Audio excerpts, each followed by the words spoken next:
Hello, friends. I think this might be working.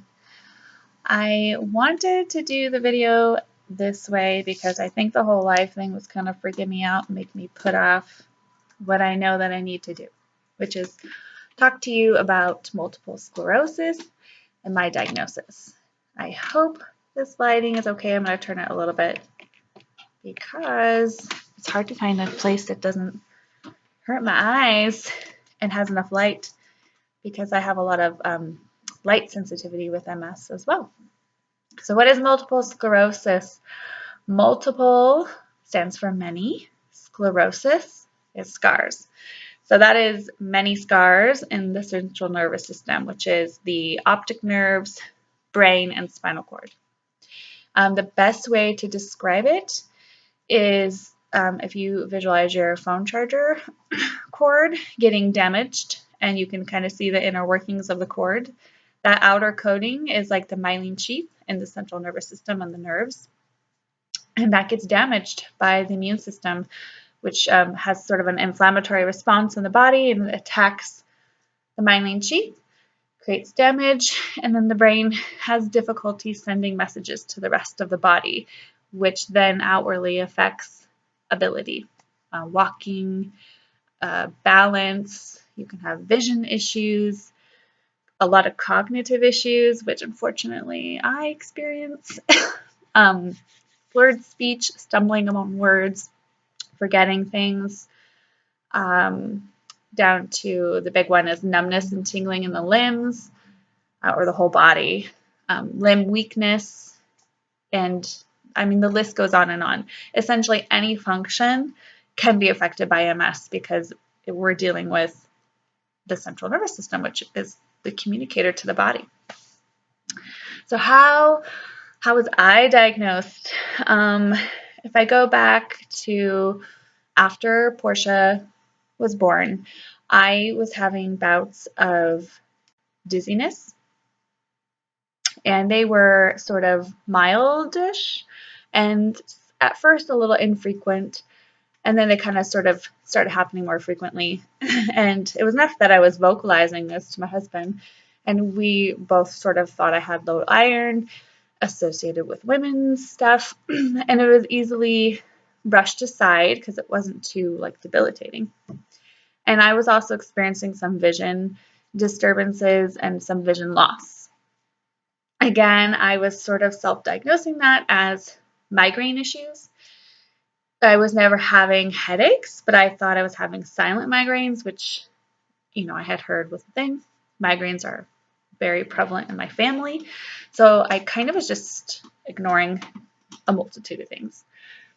Fast forward to last October, I had a crippling, memorable, debilitating case of vertigo where unfortunately, my husband was out of town. So I was single parent for the week, and I nearly couldn't drive. I should not have been driving, but I was driving, going to practices, appointments, early mornings, late nights. It was extremely difficult to drive and function and be a mom. And I just remember thinking something is really wrong with me. It's getting worse. My vision, I was having a lot of vision issues, was getting worse. A lot of sensitivity in the eyes, and that lasted probably, I think, 5-ish days, and it went away. At the same time that this was happening, this is going to sound a little bit like a tangent, but it's totally related.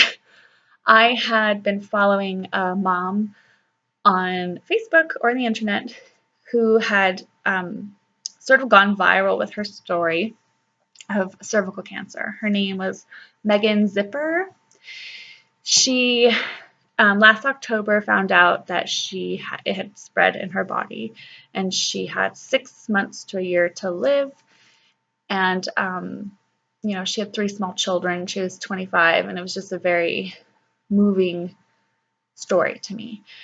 And after she was told that, in the midst of, at this point, I had gotten the vertigo and gotten better, then she passed away. And that had only been 6 weeks after she was told she had 6 months to a year.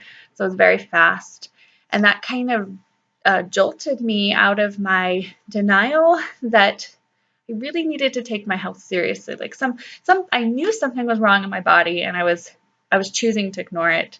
And I have children that depend on me and a husband, and I really needed to take care of me. Because at that point, I hadn't been to a doctor since Portia was born, as most moms do.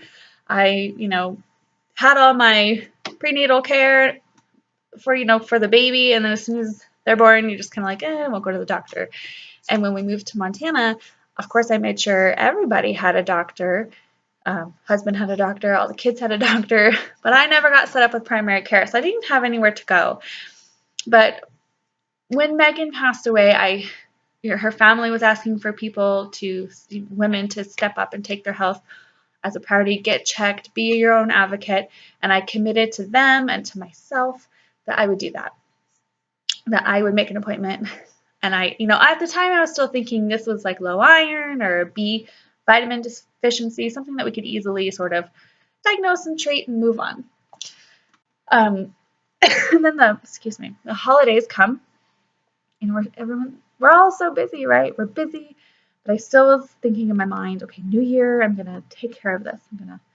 I'm gonna get my annual, and I'm gonna get a physical, and we're gonna figure out what's going on. And then in January, the kids got super sick, like really sick.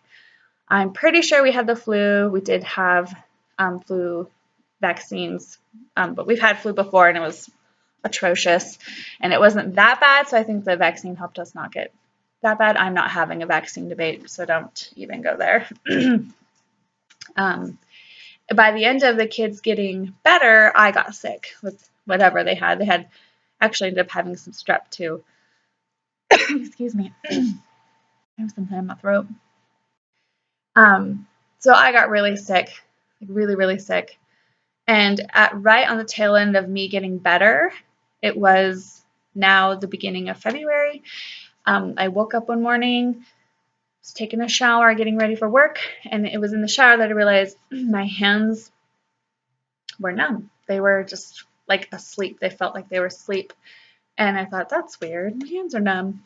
I don't know. Maybe I slept on them weird, and just went on with my day. And by like Sunday, then Monday, my hands were still numb.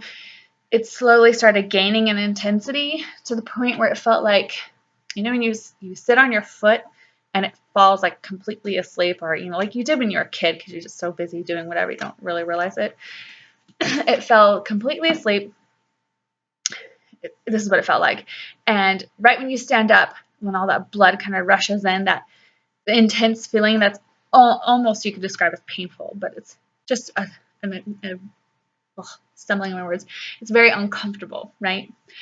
It was becoming extremely unbearably uncomfortable. Like my hands down to my forearm were just like I had ants crawling all over. And like it was trying to wake up and I couldn't. And I couldn't. If I was washing my hair in the shower, I couldn't even feel if the shampoo or conditioner was out of my hair. I was cutting my husband's hair because I do his hair, and I hadn't realized that the scissors had kind of jammed down and my finger was turning colors. I didn't even feel it because my hands were I was so numb. During this time, I was still continuing to work, and my hands were becoming, at that point, really achy, like a deep bone ache. It wasn't even, I can't even say like, oh, my hands hurt. It was just like this intense achiness. Almost what I think you would describe arthritis, but I don't have arthritis, so I don't know. So I finally was like, all right, it's been 2 weeks, Cassie, get to the doctor. So it was it was after Valentine's Day. That's how long it took me. And the weekend after, I was sort of, I had it. It was like the following, I think, Tuesday, because it was President's Day or something. I go into the office after I picked it, just the same doctor's office my family goes to. Then I needed to establish care. I need a primary care provider.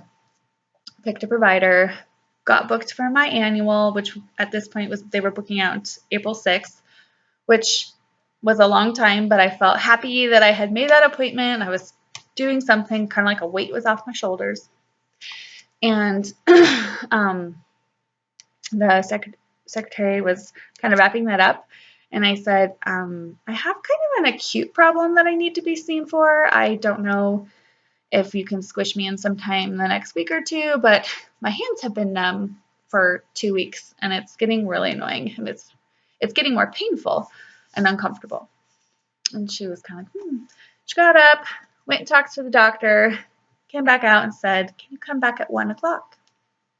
I'm like, okay, good thing. It's a good thing they're getting me in, but also you kind of start to worry, like, oh, are they worried about it? Should I be worried about it?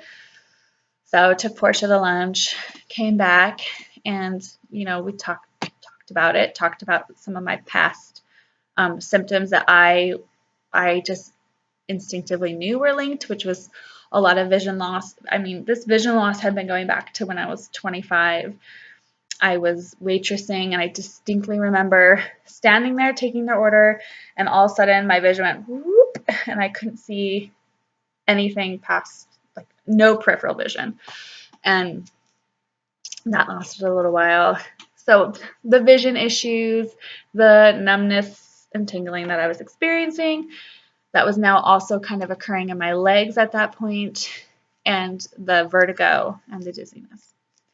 So she agreed that we should start with blood work, right? It could have been B12, vitamin D, thyroid, many, many things. So she sort of did like your basic workup and set me on my way and said, call if there's anything, any huge change, and that she would get back to me. You hear my birds chirping or screaming? My birds are screaming. And she would get back to me with the results. So it ended up taking about 2 weeks because the machine went down or something, and it took a while to get the vitamin D results back. But in the end, it took like 2 weeks later. Now we're like early March. Everything came back fine except my vitamin D levels. My vitamin D levels were low, which isn't too surprising because we're in Montana. I've lived Pacific Northwest and north my whole life, and I'm an avid sunscreen user, probably to a fault. So, we were going to put me on a high dose vitamin D to get those levels back up. And while I was kind of like, oh, okay, maybe that's causing these symptoms. And some of the symptoms could have been caused by the vitamin D, including that deep bone ache I was getting with my hands. But she in turn requested that I do move forward with the MRI because with MS, there's a high association with low vitamin D levels. And I'll get into that later. So I was scheduled for my MRI at the end of March. Now, the MRI. I am beyond claustrophobic. I am extremely claustrophobic, and so the anxiety building up to this MRI was intense. But, I was trying to logic my way through this. I know I have to have this done. I need to have this done. I need this imaging. We need to know what's going on, because while MS was on the table as a cause of what was happening to me, the larger thing we needed to rule out was a brain tumor. And that terrified me more than MS. I mean, I was so scared of being told I had a brain tumor that was inoperable and I had 6 months to live. I was like, oh my God, what am I going to do? So I really needed to see what was going on in the old noggin. And when my MRI rolled around, they had given me, I think, a Valium to take before, I don't even know, before I went in. I took it too late in general, but I knew it was going to help me because just my fear is that bad, like it's that bad. But I was going to give it a good go, and I went in, and I basically failed. I got in there, and the problem with the MRI is very small. It's, it's very close to your face as it is, but when you're doing a brain MRI, in addition to being in this cage or in this machine, they put a cage like that sits right on your face. You can feel it like right vibrating on your face. So you have this thing that goes over your head, and then they slide you in headfirst into the MRI. Ooh, the panic. I can hardly talk about it. Like, it literally is very anxiety provoking. You know, I put a washcloth over my eyes, tried to like not think about it.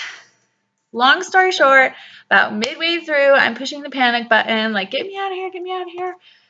I was treated horribly. I don't even really want to talk about the women in there. That there was 2 people in there. The man was amazing, and had he been the only technician, I have no doubt I probably could have finished the MRI with his sort of support. The woman was horrible, and she just sort of pulled the plug and said, "You're done." I was really upset, crying. My husband was mad at them for not being more, I don't know, empathetic and willing to work with patients who were nervous and scared or claustrophobic.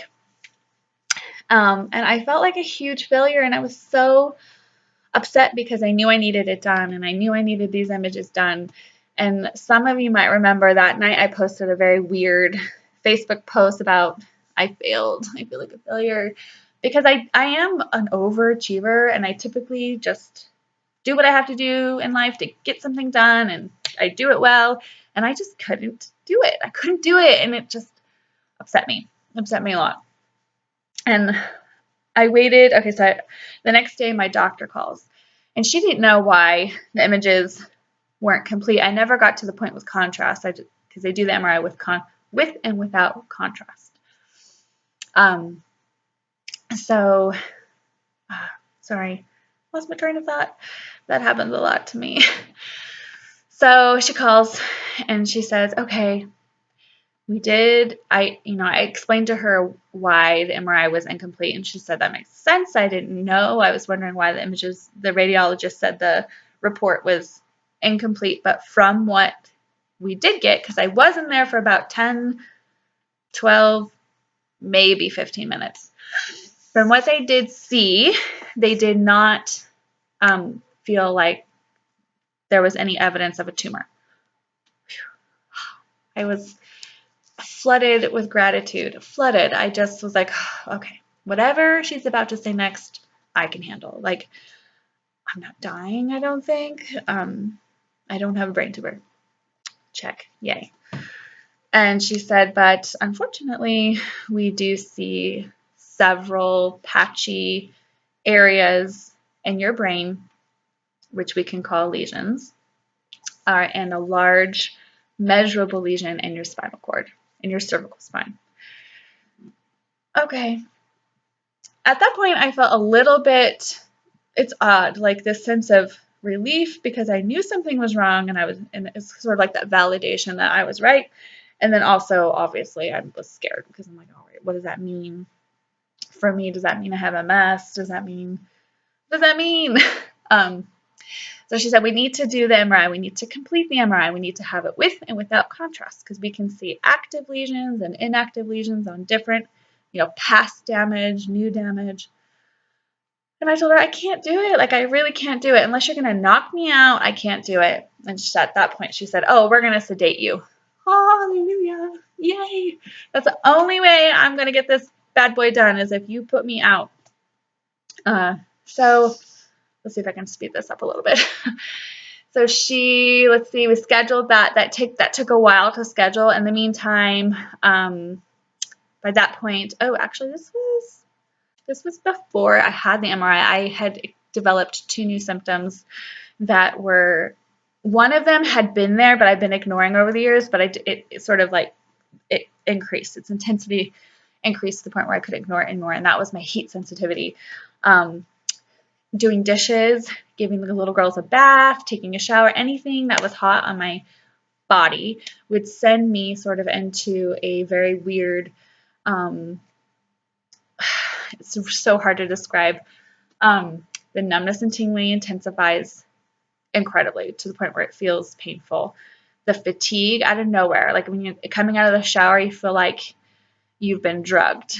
The dizziness hits you to the point where if I took a shower and I had to get ready, I would have to then lie down for like half an hour just to sort of recover, or work out. If I worked out hard and increased my body temperature, I would have to then lie down for a half an hour to an hour to just sort of recover from that. And it was the increase in the body temperature.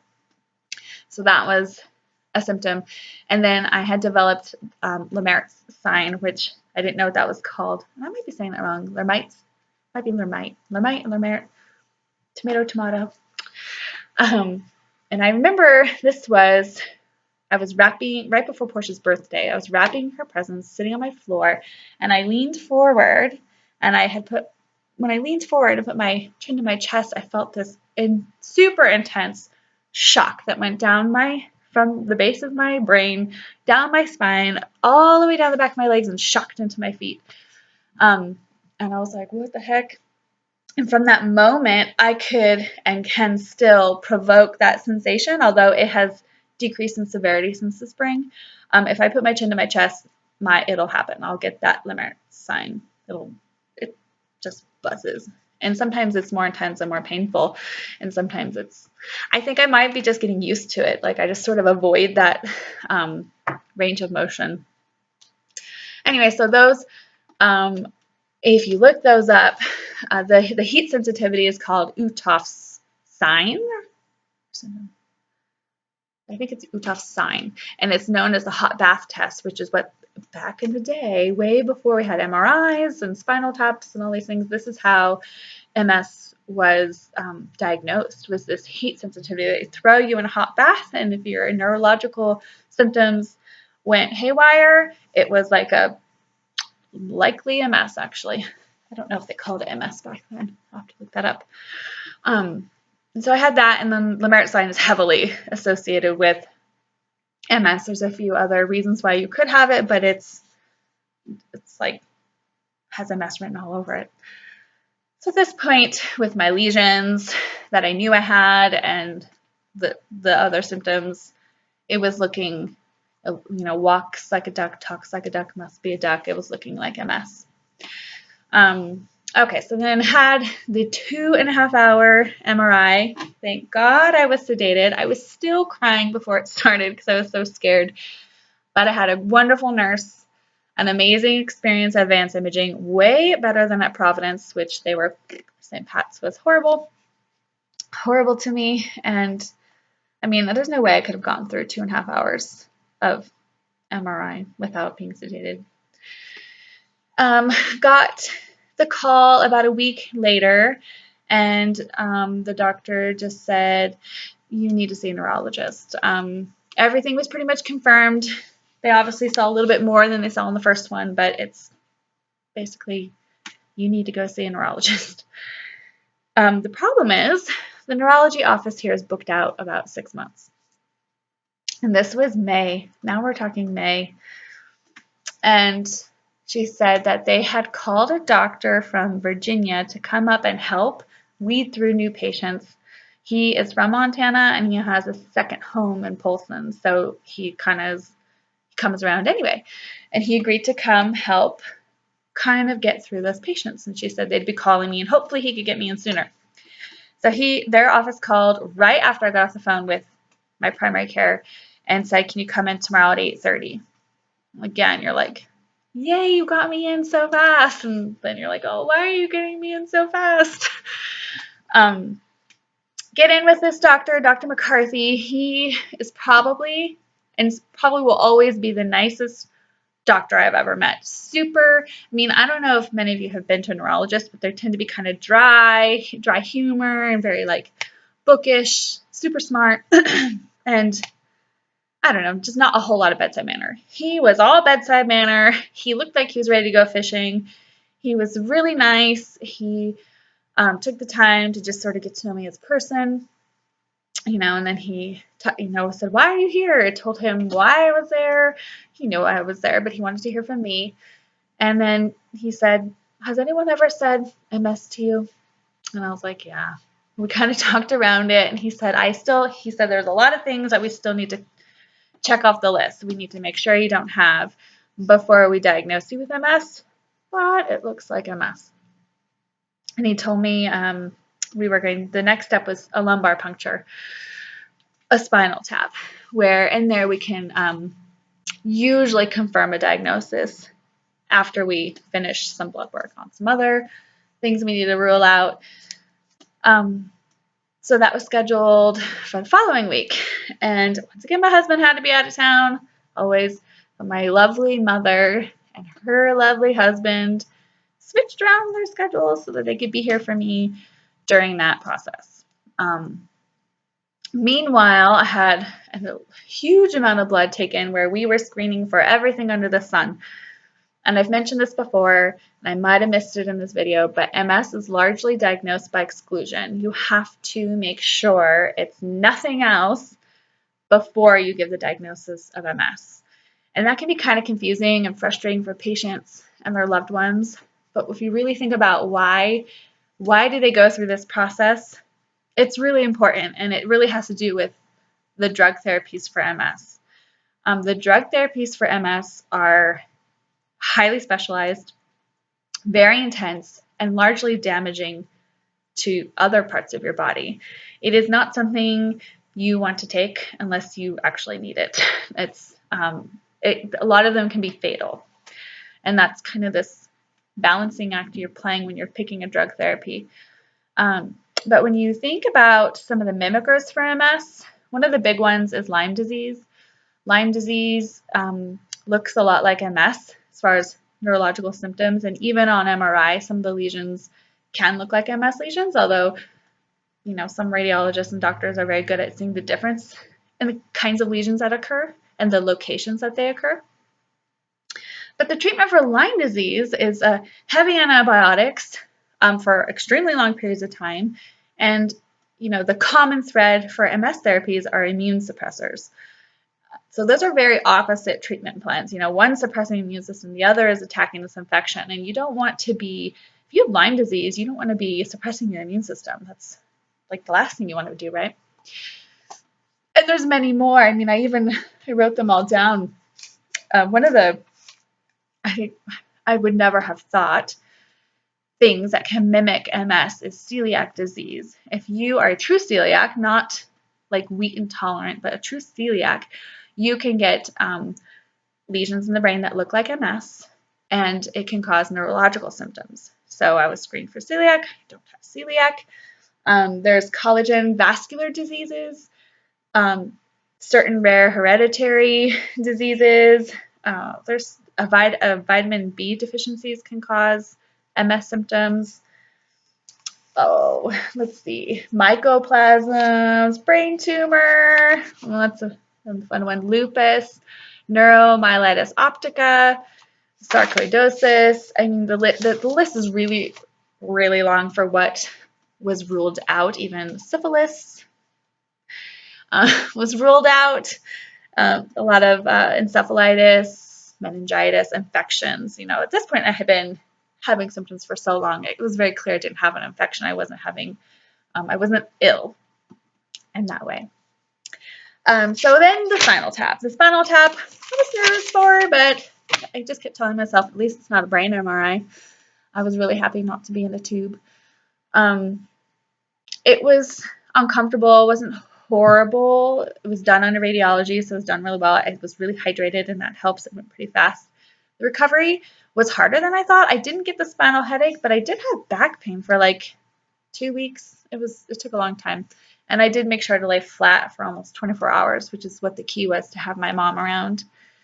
And in the spinal fluid, they were screening for so many things.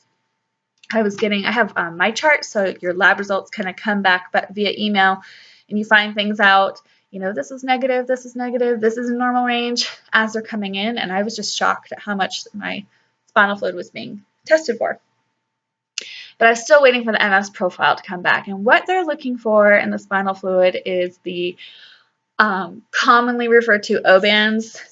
I never say it right. It's oligoclonal bands. We'll call them OBANs.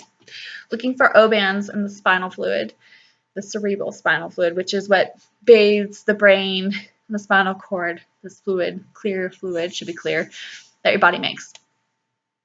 And at the same time, they draw blood. It has to be drawn on the same day, at the same time as the spinal fluid, because the OBANs that are found in your spinal fluid have to be independent of anything found in your blood. It can only be found in the spinal fluid. So if they find something in your blood, And your spinal fluid, that doesn't count. It has to be solely occurring in the cerebral spinal fluid. So the O bands, people who have had their diagnosis of MS confirmed, the spinal tap came back with, and this is through like support groups or talking to people, 2, 3, 4, maybe 5, 6 O bands. Normal would be 0, sometimes 1. Sometimes they'll allow 1 and still consider a normal reading if you had a certain sort of like polio-like virus or a certain sort of neurological virus that could have caused that to remain in your system. Maybe 1, right? But we should not have more than 1. So I was curious what's going to come back, and in my gut, I just knew, I'm like, there's no way I have this huge lesion in my spine and I don't have any O bands. Well, I got the email early morning, and it was Angie's championship track meet morning, and it was like MS profile. I didn't want to click on it. I actually just closed it, got ready for my day, loaded up the car, and I was like, okay. I opened it. My MS profile was positive. I had 16 O bands. 1, 6. 16. That's a lot. Oh, so at that point I thought, oh, there's no mistaking it. I obviously have MS. I really have to speed this video up. I'm already at half an hour.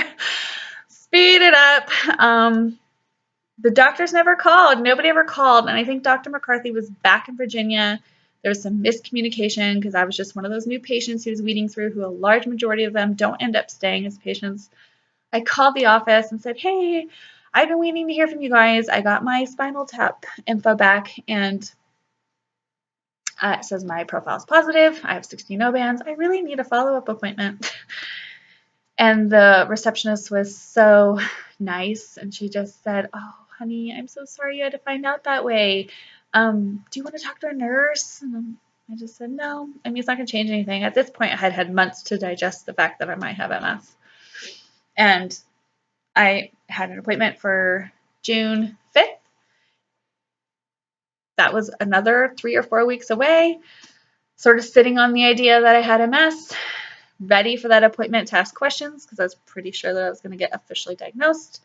And at that appointment, I was officially diagnosed with relapsing remitting multiple sclerosis. Relapsing remitting is the most common form of like first diagnosis. There's also primary progressive and secondary progressive. Primary progressive are for the patients who always sort of show this steady decline, right?